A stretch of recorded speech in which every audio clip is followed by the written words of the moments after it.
gonna mess up your day with some facts right now. Instead of worrying about your local Facebook group, or even if it's an international Facebook group, there's many Ableton groups out there. Instead of worrying about getting their acceptance by posting your track and hoping that some random middle-aged dude who's been producing 5 years longer than you have says that you have a good track, and basing your worth off of that, whether or not that lifts you up into a point where you send that track to record labels and they sign it and love it, or you're like probably most people and hear absolutely nothing back from them, even though it's a great track. Instead of looking for the acceptance of producers like that, number one, finish your track but don't obsess over it. So follow the 30-day power production course and get rid of the idea of having to add endless and endless and endless background sounds that nobody's going to hear anyways, okay? Finish the track, don't overproduce it, just get it out. But the way to not overproduce it is to understand the masses' ears and what they are going to pick up on, the expectations of people and what they want, what they're looking for, and what they're going to pick up on. So every genre has kind of defining characteristics. Obviously, don't leave out the main ones, but don't obsess over the small ones that maybe you don't know how to do yet, you don't know how to make it, you don't know how to accomplish that, but they're not going to hear it anyways.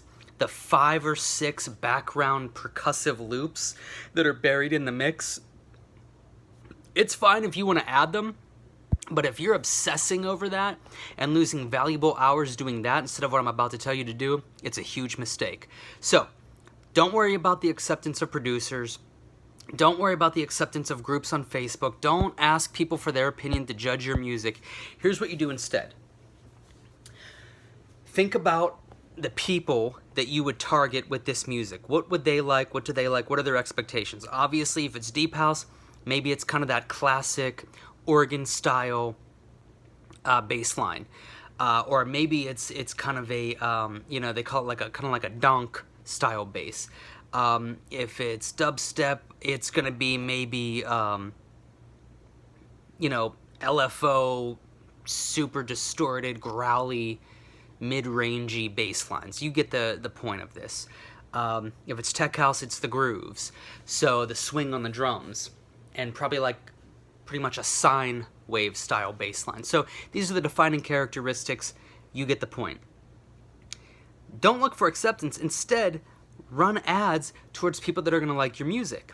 Run ads towards people that tend to like music similar to yours. Like, I target people who really like the Bingo Players, Kygo, Galantis, and even if you're not able to do that, I've even ran campaigns where I will target people who have liked EDC or Ultra Music Fest.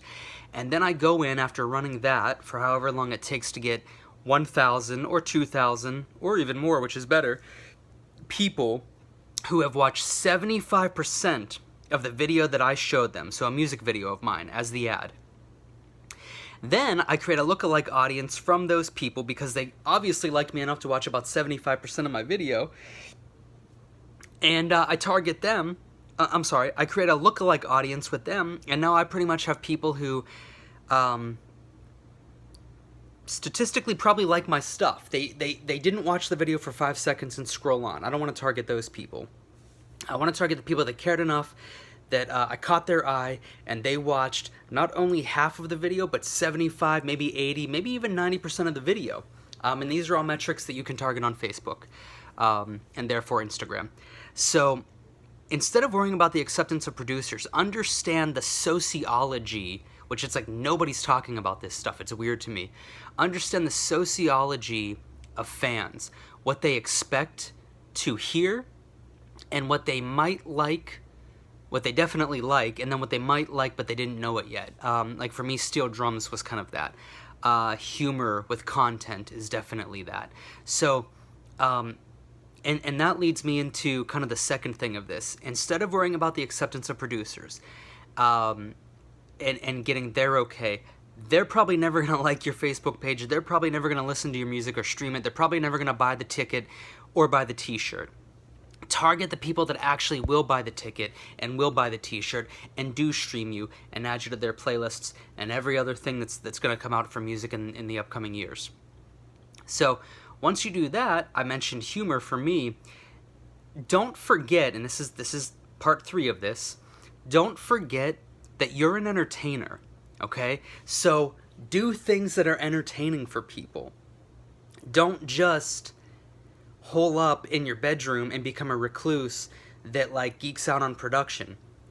You can do that, but understand that that's just not all that entertaining. So if people hear your music and they like it, but that's kind of all you got, that could be a weakness. I'm not saying it definitely is, but it could be. So like, if I were you, I would look at just, I don't know, making other videos, make funny stuff, make cool stuff, you know, a super obvious and commercial version of this, and a lot of people will probably roll their eyes to it, but it's something that's painfully obvious, and it's a great example of it to kind of get you thinking, to go deeper, is Marshmallow's cooking classes. So it's like, the music is great, and that's the thing, your music has to be great. It has to register with people. People have to like it, and that's going to take some time. You're going to have to run ads, get your music, pay to get your music in front of people, and then let the algorithms help you find your people and then bring them in. That might be a year, you know, maybe even more. So depending on, you know, your budget and your ability to create things. You don't just want to put, you know, $5,000 into advertising and then have that work and really have a great fan base that you targeted, but then nothing to show them.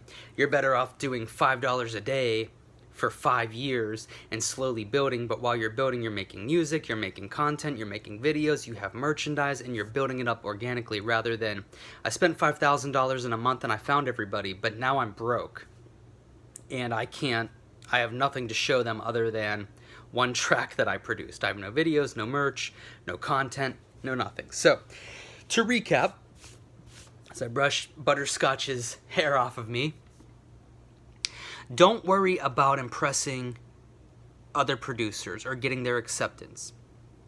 It's great if you do, naturally, but I wouldn't let that stop you if you're not. Secondly, run ads towards people that actually are going to like your music, rather than just tell you, yes, it's professional enough, you did a great job, but secretly in the back of their mind, whether they tell you it or not, I'm never going to buy the ticket, I'm never going to buy the t-shirt, it's just, I can tell you know what you're doing. That's not a fan, that's not going to really help you. You're better off underproducing your music and just putting the main elements in there. And like I said, that is more or less gone over in the 30-day power production course. And in fact, I take it a step further and show you how to add background elements in the 30-day power production course without obsessing and without going too far with it. So basically, put a stop loss on your production day. Don't be one of those guys that takes 6 months to put out a track because you're still thinking and rethinking about some background percussions and shakers that nobody can even hear anyways. So don't look for the acceptance of producers. Instead, produce only to the point where you need it, and that'll become more clear if you watch my other content on production. And then run ads towards targeting your people, your fans, because those are the people that are going to care, not the people who judge you. And then furthermore from that, understand that as you're targeting them with your music and you're continuing to make music, and because you're not overthinking it and overproducing it, you're able to do about a track a month. You're also able to be an entertainer. So you're not just a producer with a black t-shirt on that overthinks their production and carefully and meticulously crafts this bonsai tree of production that takes months and months to put out. No. Put it out. Also do funny videos, or put it out and do sexy videos, or put it out and just do awesome videos of you scratching and DJing in a unique way, or like me, pounding on a steel drum, and whatever naturally comes to you. If you love sociology, if you love humor, if you love cooking, if you love technology, whatever it may be. So a lot of people get it twisted and they post their tracks and try to get the acceptance of people, fellow producers in their Ableton or FL Studio Facebook group. Not to be mean, but like, they don't matter. They're off worrying about themselves. You just need to be confident in what you do, and you don't even have to pay for a course to do that. I show you how to do it for free on my YouTube.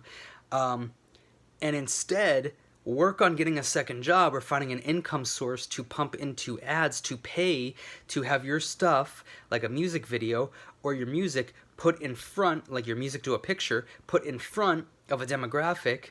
Let that work over time in the algorithm to find your fan base, and then couple that music that you're showing them with other stuff like videos of your choice, content.